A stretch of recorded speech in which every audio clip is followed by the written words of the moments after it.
Ser podcast.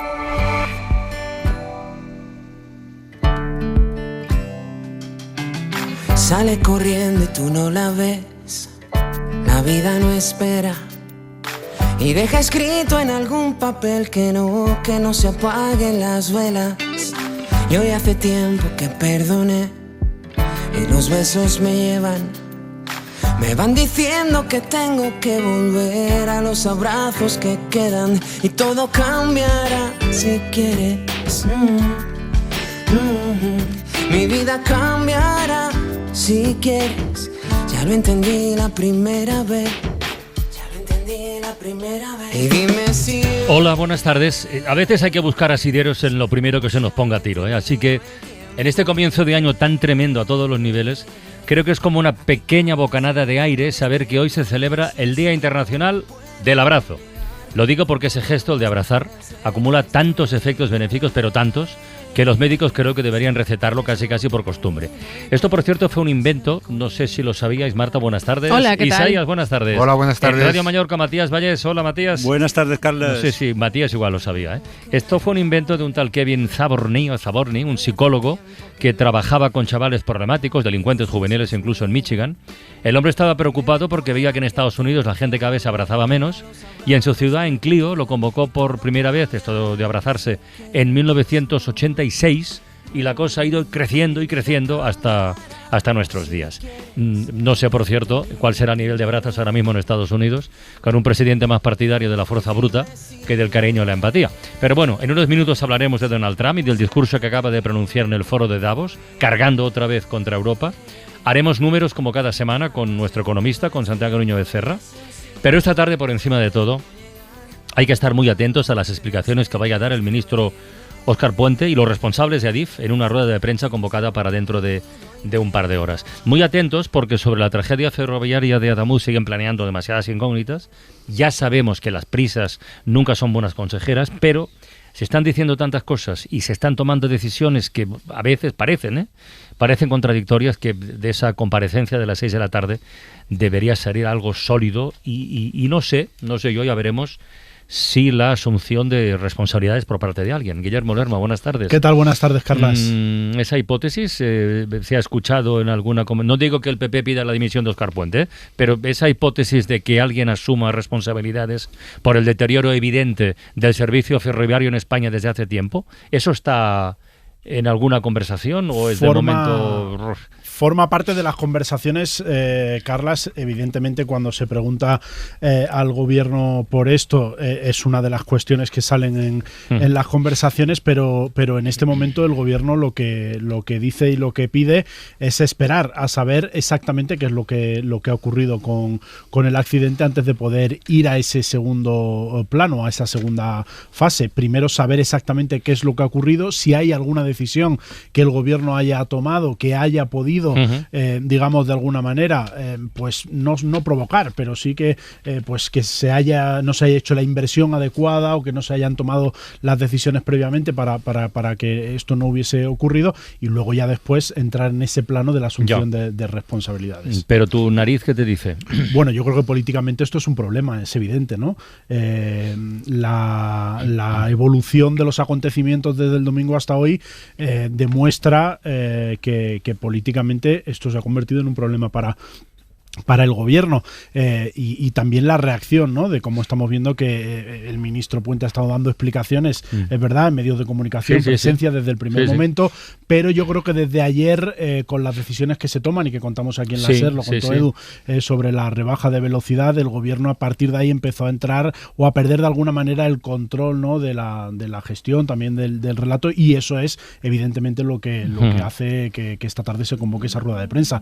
Puente acompañado de técnicos, que eso es importante también para saber cuál es el planteamiento. Responsables de Adif, eso es, que hasta el momento tampoco han dicho gran cosa. El Edu al que alude Guillermo Lerma es nuestro Edu Hernández. Edu, buenas tardes de nuevo. Muy buenas. Acabas de contar en el boletín informativo de las 4 que hay otra reducción de velocidad en un tramo concreto, pequeñito, de la línea Valencia-Madrid, ¿verdad? Sí, es un tramo de 1,8 kilómetros. La reducción es la misma que se ha estado planteando en las últimas horas, 160 kilómetros por hora. Es verdad que es algo protocolario, viene tras una petición de un maquinista. De hecho, Adif lo señala directamente, dice el número de tren en el que va. Y es una decisión que viene motivada porque el maquinista, al pasar por esa vía, ha detectado defectos en la vía, en la infraestructura, oscilaciones graves o fuertes, digamos, del tren, también baches, que es un poco lo mismo que se ha estado detectando en las últimas horas y por lo que también se decretó esa reducción de velocidad. Pero que hoy se señale a un maquinista en concreto, un tren concreto, un momento determinado en el que alguien ha apreciado que ocurría algo que podía afectar a la seguridad, esto no debe ser, digo yo, muy distinto de lo que vienen diciendo los maquinistas, que ya advirtieron algunos hace semanas atrás, en el tramo de Adamuz o donde fuera. No solo hace semanas, sino meses. En agosto el sindicato SEMAF... Hubo una pregunta en el Senado y todo. Eso es correcto. De hecho, fue una pregunta del Partido Popular, de su encargado de infraestructuras. En agosto SEMAF emite una nota que se la envía a Adif y a la Agencia Estatal de Seguridad Ferroviaria. Piden bajar la velocidad del AVE, de los trenes de alta velocidad, 250 km por hora en la Madrid-Valencia, Madrid-Barcelona, Madrid-Málaga y Madrid-Sevilla.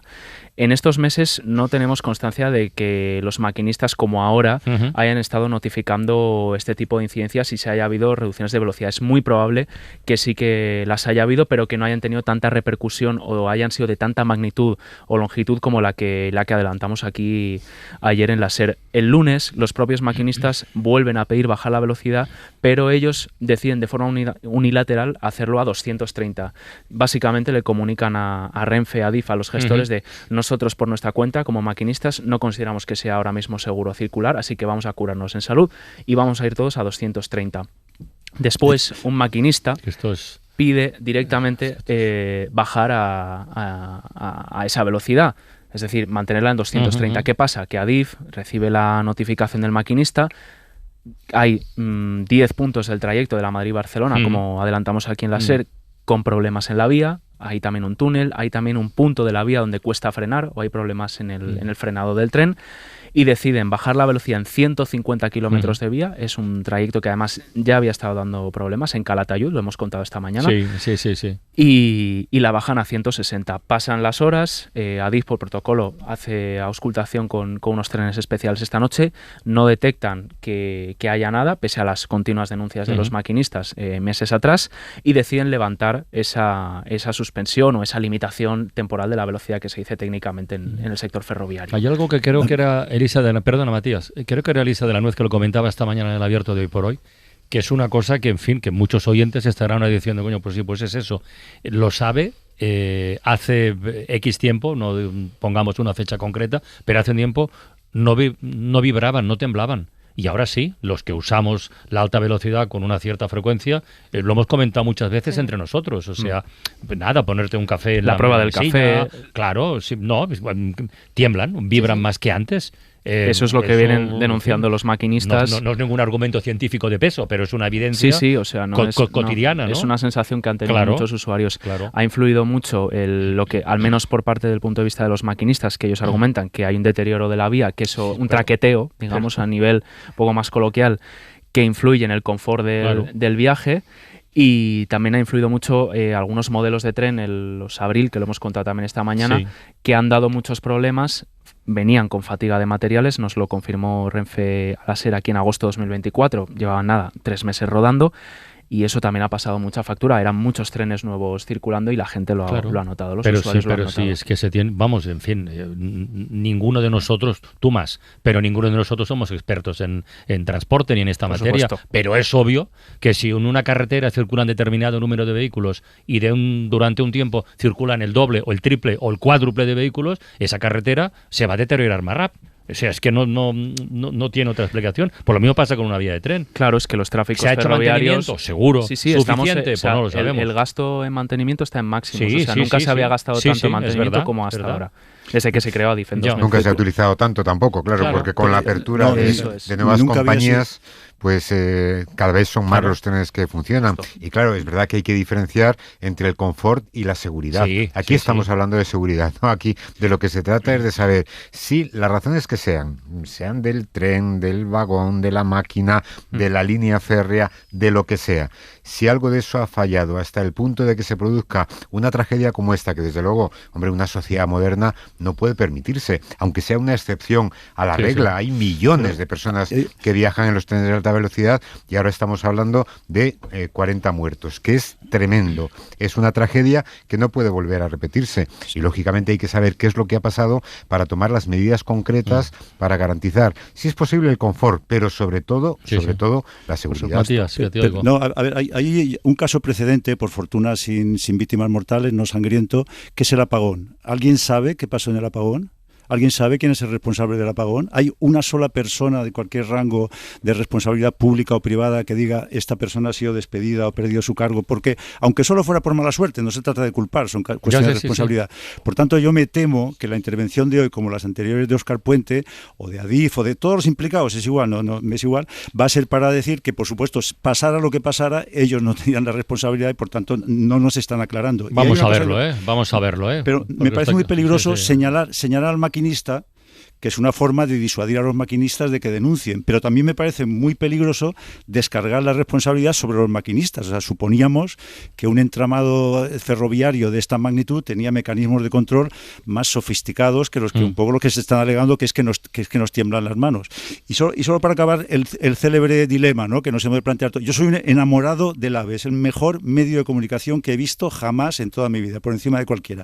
Pero la pregunta es la siguiente: si a mí me dicen en Madrid, ¿quieres estar 2 horas y media para llegar a Barcelona, a Sants, desde Atocha, como ahora, o prefieres 4 con un poco más de seguridad? ¿Qué diríamos? Esa es la pregunta clave que nos hemos de plantear. Pues una pregunta un poco, no lo digo por ti, pero es una pregunta que lleva trampa incorporada.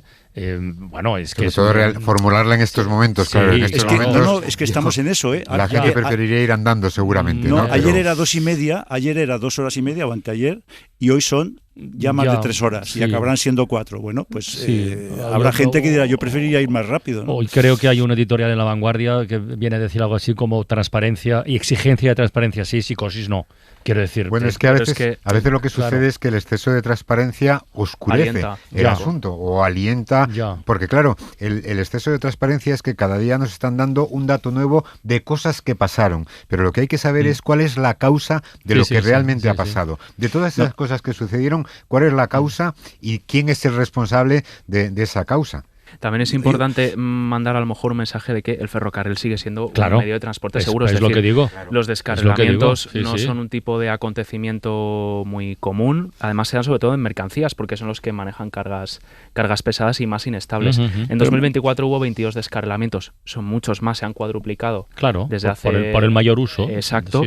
Pero claro, comparas esos 22 descarrilamientos con el 1.800.000 trenes que circularon en 2024 y te sale a la posibilidad de que ocurra un descarrilamiento cada 80.000 trenes. Y la posibilidad de que es que la carretera tiene más probabilidad. Y la posibilidad de que uno que viene en dirección contraria impacte contra unos vagones que han descarrilado y bloquean la vía. Es una peculiar también. Sí, hay una parte de fatalidad. Eso está claro. Pero no podemos conformarnos tampoco con eso, claro. Es que más que psicosis, como dice La Vanguardia, que me parece muy bien y tal, yo hablaría de intranquilidad. Y la intranquilidad es lógica. Yo no creo que hoy nadie coja un tren más tranquilo que hace una semana. Pero hay una prueba también previa en esto. Después del 11S en Nueva York, por motivos que supongo que todos vemos lógicos, se derrumba la compra de billetes aéreos. La gente no quería volar. Me parece que todos lo entenderíamos, incluso hubiéramos sido víctimas de esto. ¿Qué pasó? Se sobrecargaron las carreteras de tráfico rodado de coches y se multiplicaron los muertos hasta ver 300 o 400 muertos más que el año anterior, en circunstancias normales. Es decir, lo que no hay es escapatoria. Mientras queramos desplazamiento y queramos velocidad, asumimos unos riesgos. Claro. Por cierto, de las causas, de lo de saber por qué y cómo. A ver, lo último, que las ruedas de lirio accidentado tenían marcas de algo que había en la vía o que se había roto. Ya no solo de lirio, sino de otros trenes. Por favor, actualiza eso. Bueno, pues sí, Carla, son unas muescas muy, muy pequeñas, son casi imperceptibles, de apenas 1 milímetro de espesor, para que los oyentes se hagan una idea, son varios centímetros de ancho. En concreto, en los bogies, esas marcas se repiten en todas las ruedas de esos 5 vagones de lirio, en concreto en los primeros 5 vagones, los que no descarrilaron. También se han encontrado en al menos 2 trenes que pasaron media hora antes por ese mismo tramo del accidente. Sin embargo, Carlas, los convoyes que pasaron mucho antes, en concreto 1 hora antes, ya no tienen esas muescas.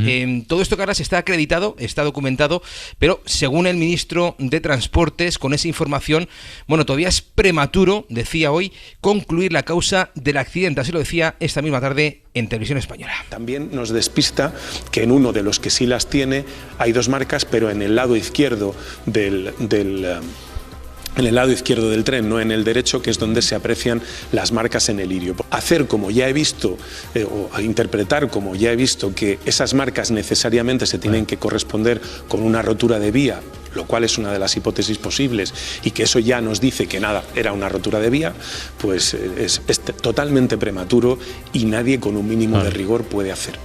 Claro, si es que recuerdo, Javi, recuerdo que poco después del accidente se decía, bueno, y se sigue diciendo que la investigación puede durar meses. Semanas, en el mejor de los casos, meses casi seguro. Entonces, claro, es verdad que hay una urgencia por tener respuestas, pero... Eso es, lo apunta muy bien Isaías, ¿no? Una cosa es conocer o ir conociendo datos, ¿no? De esa, no tanto de la investigación, sino de las pruebas que se han ido recabando, sino lo más importante que es conocer la causa, ¿no? Del accidente. Luego te iba a comentar que también está la imagen, ¿no? Que se ha hecho hoy prácticamente viral, ¿no? Del bogie del lirio que salió despedido y que se ha encontrado en un arroyo. El New York Times ha adelantado esa foto, pero evidentemente, Carlas, esa pieza no la ha encontrado el periodista que hizo esa foto de esta cabecera estadounidense. La Guardia Civil ya tenía identificado ese eje del tren desde el lunes. De hecho, ya habían etiquetado la reseña de esa prueba, se han tomado muestras, fotos, y ojo porque a priori, según trasladan a la SER fuentes de la investigación, en principio no parece una pista crucial porque estamos hablando del eje de la rodadura del coche número 8 y la clave pues es el bogie del 6, el primer vagón que descarrila. En cualquier caso, fuentes de la Benemérita sí nos insisten en que van a ser, ¿no? En todo caso, los investigadores de la CIAF quienes determinen ahora qué tipo de relevancia tiene esta pieza, aunque el propio presidente de esa comisión en las últimas horas pues no señalaba precisamente al tren, sino a las vías. Iñaki Barrón seguía apuntando en las últimas horas a un posible fallo en la soldadura del rail. Se está trabajando en la posibilidad de que haya fallado una soldadura del carril. Habrá que preguntarse si realmente eso es la causa, quién hizo esa soldadura, cómo, por qué, cuándo, quién la comprobó, se comprobó. Bueno, y otra de las novedades, Carlas, que hemos conocido en las últimas horas se refiere a la cronología, ¿no? Al momento exacto del accidente. El ministro de Transportes hoy ha corregido la versión que dio aquí en la SER precisamente el presidente de Renfe. No pasaron 20 segundos entre el descarrilamiento del Lirio y el choque con el Albia, sino 9 segundos, según Óscar Puente. La colisión fue casi inmediata. Y ya para terminar, solo apuntar, Carlas, que la Guardia Civil está ultimando, ya nos dice en su informe, ha reunido ya prácticamente cientos de evidencias, nos dicen, en el lugar del accidente. Han recogido todo tipo de muestras, de fotos, de marcas, ¿no? de las piezas para incluirlas en ese informe que van a remitir prácticamente de inmediato, nos dicen, al juzgado de Montoro, que está investigando ya esta tragedia de Adamuz. Bueno, también hemos conocido en estas últimas horas 2 audios. Uno lo ha adelantado hace poco. ¿Eso de los 20 segundos y los 9 segundos es muy relevante? Pues mira, creo que se va a entender escuchando las secuencias. Vamos a empezar primero por la que adelantaba el País. Es la llamada que hace la llamada que recibe la interventora del Albia. Pues gracias por avisar. Hola, buenas. Una parte de la secuencia. Hola, buenas tardes. ¿Me escuchas? Sí, le escucho, dígame. Oye, que te llamo aquí de puesto de mando de Atocha. Estoy intentando llamar al maquinista y no consigo hablar con él. Mira a ver si te puedes pasarle por el golpe. Tengo un golpe en la cabeza también, tengo sangre en la cabeza. ¿Qué, perdona? Y no, que yo soy la interventora y también he tenido un golpe en la cabeza. Tengo sangre en la cabeza. No sé si voy a poder llegar hasta el maquinista. Voy a ir al maquinista, pero... Ahí ya se ha producido el accidente. Sí, mira, esta llamada se produce entre el centro de control de Atocha y el tren de Renfe. Este centro ya había intentado contactar 2 veces con el maquinista al ver que el tren simplemente estaba detenido en la vía. Ellos no sabían que había descarrilado. Como no contesta, porque en ese momento el conductor del tren tristemente ya había fallecido, ellos tampoco lo sabían, llaman a la interventora, que tampoco era consciente en ese momento de que su compañero había muerto. Esta conversación se produjo después de la primera llamada del maquinista de Irio. 6189, aquí Atocha, dime. Hola, Atocha, mira, acabo de sufrir un enganchón a la altura de Adamuz. 6189, aquí Atocha. Hola, Atocha, 6189, mira, comunicarles que es un descarrilamiento, estoy invadiendo la vía contigua. Repito, descarrilamiento, estoy invadiendo la vía contigua. Vale, venga, recibido, pues gracias por avisar. El tráfico de más vías urgentemente, por favor. Sí. No, este audio lo ha adelantado el diario.es, dura más o menos 1 minuto y medio, hemos extraído lo esencial. Escuchamos que primero habla de un enganchón. Esto es la reacción habitual de un maquinista cuando nota una sacudida tan fuerte en un tren. Un enganchón es básicamente que se lleva varios kilómetros o varios metros de catenaria. Sí. Eso es. En ese momento él no era consciente de que había descarrilado. El tren Albia ya se estaba aproximando y en ese momento ya había impactado con los vagones que estaban ocupando la vía. Esto sucede antes de la primera llamada. Como decimos, el maquinista, por lo que se escucha en la llamada, no es consciente de que ha habido un impacto. Además, recordemos que ese tren venía a unos 200 kilómetros por hora, era de noche, estaba a una distancia, como decía el ministro, de unos 9 segundos, es decir, estaba prácticamente pegado. Esos dos trenes se estaban cruzando. Entonces, el maquinista del Alvia no tiene margen para frenar un tren de alta velocidad a 200 kilómetros por hora. Necesitas 2 kilómetros para frenar. Después de la primera llamada, hace una segunda en la que ya sabe a ciencia cierta de que ha descarrilado. Pero Adif lo único que ve en la vía es que el tren Alvia se ha parado. Por eso le dice, no se preocupe que no viene ningún tren. Y él pide parar el tráfico ferroviario. El maquinista de Irio tampoco ve el tren de Alvia, está por detrás y ha llegado muy lejos, 1 kilómetro creo que era, una distancia muy larga.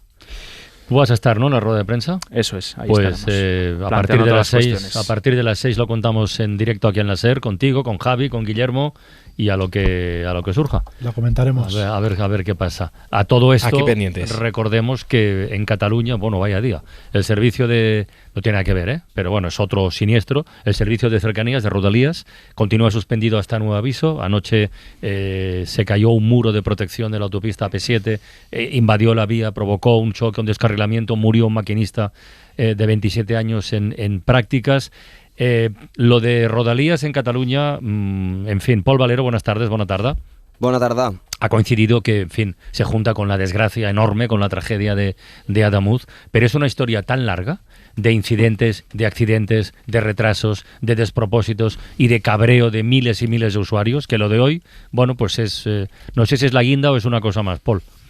Bueno, sí, es una cosa más para usuarios que ya están acostumbrados a un sufrimiento diario, seguramente no tanto como hoy, pero bueno, Rodalías tiene unos 400.000 pasajeros al día, o sea, que ha sido una mañana complicada. Se decretó la suspensión del servicio ayer por la noche, bastante tarde, o sea que muchos usuarios no lo sabían, se han presentado, sobre todo los de primera hora, los que trabajaban temprano, se han presentado en las estaciones y se han encontrado con lo que se han encontrado, que es todas las líneas paralizadas, todo el servicio suspendido. Resultado fácil, la frustración, gente que no ha podido ir al trabajo, gente que ha tenido que buscar alternativas como los autobuses, en algunos sitios bien, porque están bien comunicados, pero en otros pueblos donde solo pasa el tren, esto se ha complicado mucho. Hay gente que no ha podido ir al trabajo y aquí un apunte de información de servicio. Los sindicatos ya lo avisaban y con el respaldo del Govern. La gente que no haya podido ir al trabajo por culpa del parón, a diferencia de lo que han dicho algunas patronales esta tarde,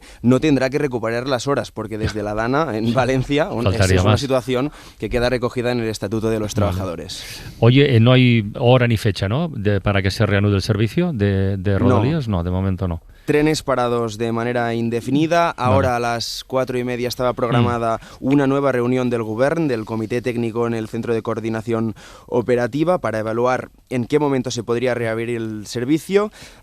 De momento han dicho que no lo sabían, aunque las declaraciones del ministro Puente hoy ya ha dejado entrever que en el día de hoy no será, que mañana no empezará a funcionar con normalidad. Se están analizando si hay puntos críticos. De momento no han informado de desperfectos en la infraestructura. Y otra cosa muy importante, aparte de los trenes, es que tenemos la AP7 cerrada en sentido sur, en Martorell, por el incidente de ayer, también en Gelida. El muro de contención que provocó el accidente está cerca de la carretera y para facilitar los trabajos de mantenimiento y de retirada del tren accidentado, las autoridades han optado por cerrar el tráfico en esta vía desde las 3:30 y aún no se sabe cuándo se podrá reabrir, pero será cuestión de días. La autopista AP7, que no es por trazar un relato apocalíptico, que no se trata de eso, pero desde que quedó libre de peaje, tiene tela, por la cantidad de tráfico, sobre todo tráfico pesado que circula, y también por la cantidad grande de accidentes que se producen. Pero en fin, eso lo dejo ahí y tampoco quiero vincular una cosa con... Una última cosa, Paul, y a Edu le he dicho que de momentito, sí. ¿va a haber huelga de maquinistas, sí o no? De momento no tenemos nada confirmado, vale. Además ¿Y tú, Paul, tienes algo está costando bastante contactar con el sindicato mayoritario. Se han reunido a los trabajadores este mediodía aquí en Barcelona. Centenares de maquinistas han asistido en la reunión con la dirección de Renfe. Se ha acabado este encuentro sin ningún acuerdo y algunos trabajadores sí han salido antes, han expresado su disconformidad y su malestar, han salido antes y han tirado los chalecos amarillos al suelo en señal de protesta. Muy bien, bueno, muy mal, Paul. Edu, ¿qué pasa, Isaías? Dime. No, nada, que solamente se me ocurre una reflexión también.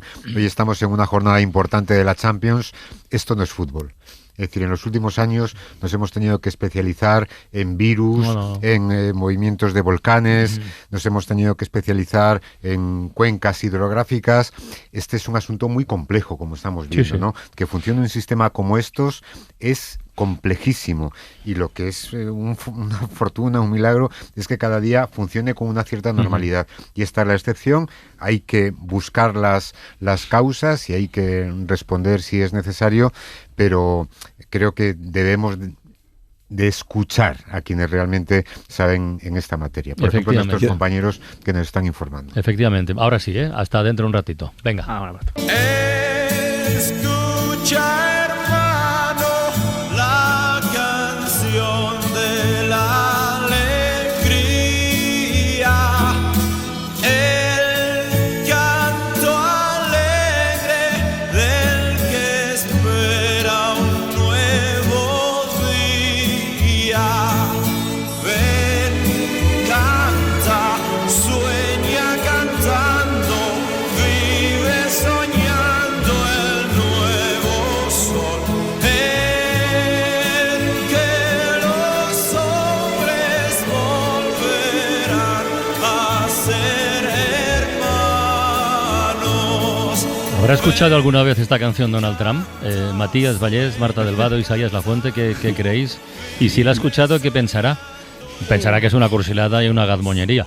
Bueno, es Miguel Ríos, con el idioma de la alegría, que está considerado un poco oficiosamente, o oficialmente, no sé, el himno de Europa. Cuando haya una versión de Village People sí que la escuchará y la bailará en ese caso. No, y la escuchamos además porque, bueno, Donald Trump, en el discurso que ha pronunciado hace un ratito en el foro de Davos, ha cargado otra vez duramente contra Europa, ha dicho que Europa no va en la buena dirección. Esa es su mirada, esa es su opinión, y como ya se esperaba, pues ha dicho cosas tan interesantes como inquietantes. Enviado especial a Davos, Jordi Fábrega, buenas tardes.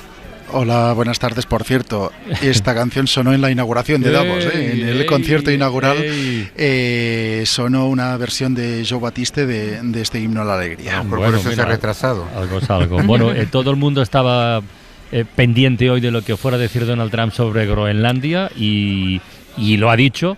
En fin, por lo que hemos escuchado hasta el momento, parece, y claro, hay que ponerlo siempre en condicional, que renunciaría a la utilización de la fuerza para anexionarse ese territorio. Bueno, no es poca cosa, ¿no? No, no es poca cosa. De hecho, es lo más relevante que ha dicho sobre Groenlandia en este discurso, en el que ha mantenido que su intención es anexionarse Groenlandia, ha explicado por qué es necesario, ha dicho que la necesita para garantizar la seguridad no solo de Estados Unidos, sino también de todos los países de la OTAN, y dice estar dispuesto a pagar por ella, a iniciar negociaciones de manera inmediata para quedarse con algo a lo que se ha referido como un pequeño trozo de hielo. Eso sí, como dices, lo más relevante de este discurso que ha terminado hace pocos minutos es que lo que ha dicho, como escuchamos ahora, es que descarta el uso de la fuerza.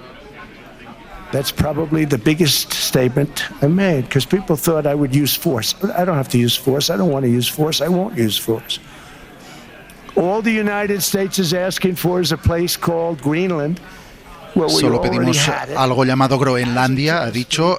Lo más importante que voy a decir hoy, porque la gente cree que voy a usar la fuerza, es que no voy a usar la fuerza, es lo que he dicho en este discurso, en el que ha llamado, incluso ha calificado de estúpida la decisión que tomó en su día Estados Unidos después de la Segunda Guerra Mundial de devolver Groenlandia a Dinamarca. Ha recordado que ya tuvo que intervenir el país en ese momento para defender a Europa y en concreto a Dinamarca y a Groenlandia de la invasión de la Alemania nazi, y dice que se la tenían que haber quedado entonces. Así que lo que vemos es que las intenciones son las mismas, pero sí que desescala un poco en ese nivel de presión, diciendo que no va a usar la fuerza, aunque sí hay un aviso, por decirlo de alguna manera, cuando ha dicho justo después de que no va a usar la fuerza, que ellos lo que quieren es negociar, y que si la respuesta es un sí, lo agradecerán, pero que si la respuesta es un no, lo van a tener en cuenta, lo van a recordar, ha dicho. Es que a mí me sorprende, Jordi, la normalidad con la que tú y todos hablamos de él no va a utilizar, él no va a usar, porque él habla en primera persona del singular.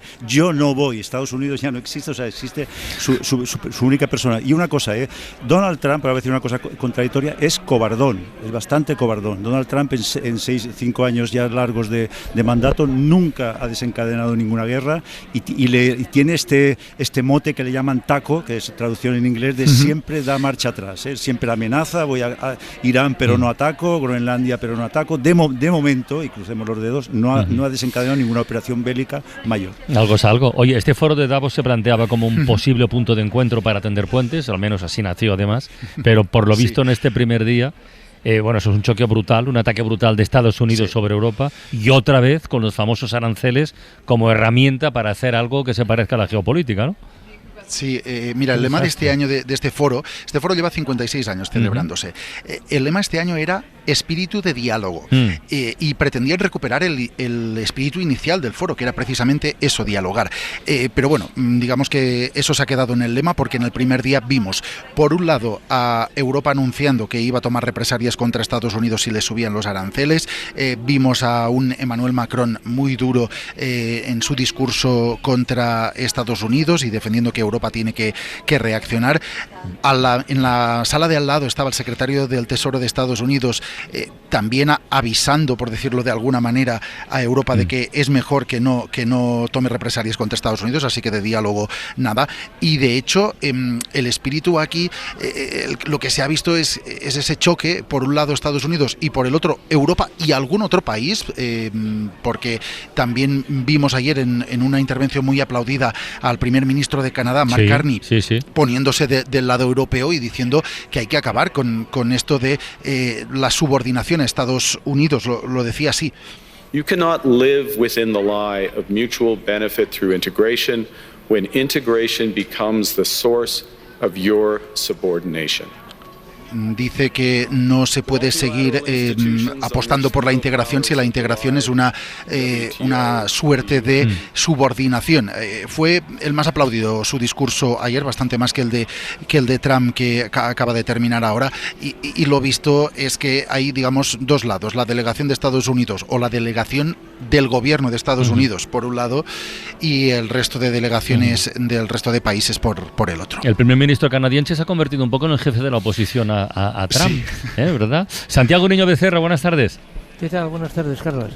¿Cómo ha cambiado Davos, o no ha cambiado tanto?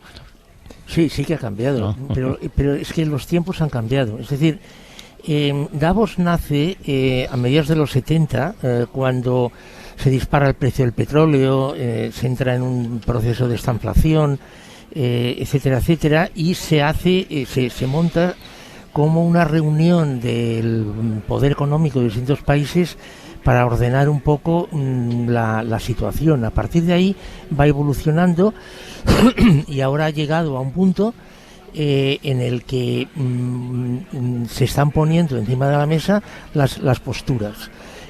Básicamente la postura de que la fuerza gana, el que tiene fuerza gana, el que puede usar la fuerza que sea, igual que sea militar, económica, monetaria, gana. Entonces, a partir de aquí, yo creo que el presidente Trump ha sido muy claro.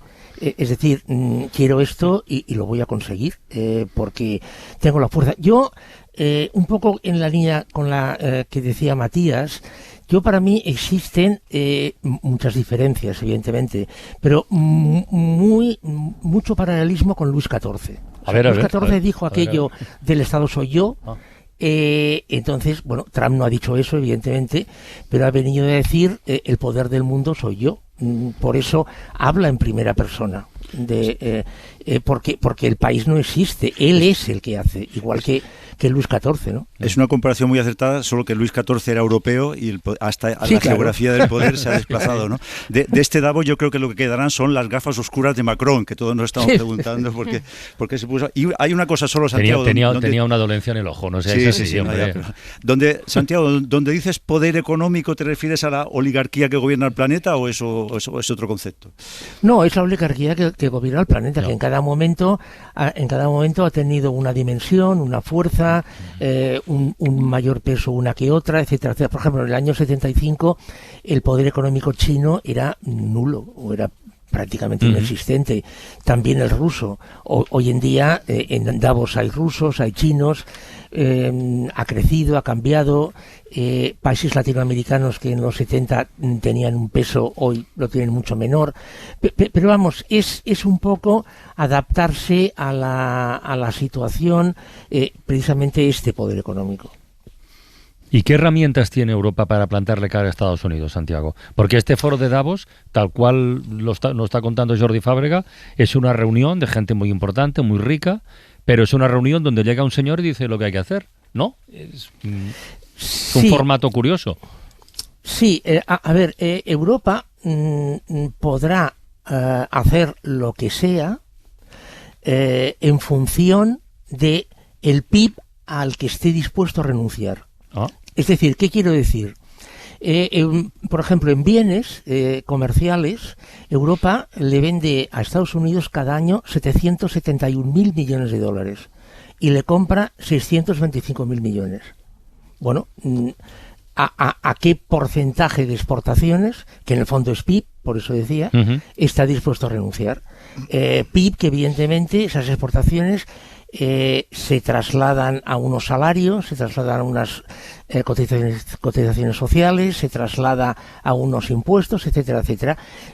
Francia, que son muy listos los franceses, en este momento hay una delegación francesa en China negociando cosas económicas. Bueno, ¿por qué? Porque evidentemente, al menos durante un tiempo, la relación con Estados Unidos, la relación económica, se va a resentir. Pero está negociando Francia, ¿no? La Unión Europea. En esta... a ver, yo no me atrevo a decir esto. Es decir, yo tampoco, si tú me preguntas, ¿Francia ha ido allí por las buenas o la Unión Europea sabe que está Francia? No lo sé. ¿Y la amenaza del 200% de aranceles a Francia es real o es una exageración, como muchas veces hace Trump, para luego quedarse en el 70%, imagínate? Bueno, yo creo, Marta, que la cuarta regla de Trump, o sea, ya sabemos que Trump se mueve contra reglas, ¿no? La cuarta regla yo creo que es lo que hoy digo, mañana no valdrá nada, porque lo podré cambiar. Es decir... poner un 200% de arancel al champán y al vino francés significa que ni un centímetro cúbico de vino ni de champán podrá entrar en Estados Unidos, porque el precio sea absolutamente descomunal. Y en vino, Francia le vende a Estados Unidos cada año casi 6.500 millones de euros. Entonces... Yo creo que es esa dinámica de amenazas, de que hoy cuento, mañana digo, luego cambio, le doy la vuelta, y que evidentemente no se verá más que con el tiempo. Oye, Santiago, aquello que dijo Sarkozy hace 18 años, de que había que refundar el capitalismo, por supuesto, no se ha refundado, pero sigue siendo una necesidad. Bueno, Isaías, yo creo que se está refundando el capitalismo. Pues, cuando Sarkozy dijo eso, nadie cuestionaba la legalidad internacional. Ya. Hace una semana o 2 semanas, Donald Trump dijo que no necesitaba para nada la legalidad internacional. Entonces, claro, el capitalismo ya se está refundando. A partir de aquí, yo creo... ¿Cómo? Para mal. Sí, claro, evidentemente. Para mal y las cosas se están haciendo de otra manera. No sé si habéis hablado en el programa antes o ayer de la amenaza de Elon Musk a Ryanair. ¿Habéis tratado este tema? No. Bueno, llevan 2 semanas. Te compro y te echo, ¿no? No, exacto. Si no pones mi internet en tu línea aérea, la compro y te echo. Así hizo con Twitter. Yo quería preguntarte por eso, Santiago, si el poder económico de Davos está nervioso con Trump, porque en teoría son tan poderosos como él, ¿no? O sea, sumados serían casi iguales a él. Y si Trump, una vez que ha roto la OTAN, que está claro que le ha quitado todo el significado, precisamente con lo de Groenlandia, con estos gestos unilaterales que contaba Carles de Macron en París y va por cuenta propia, ¿puede romper también la Unión Europea, Trump?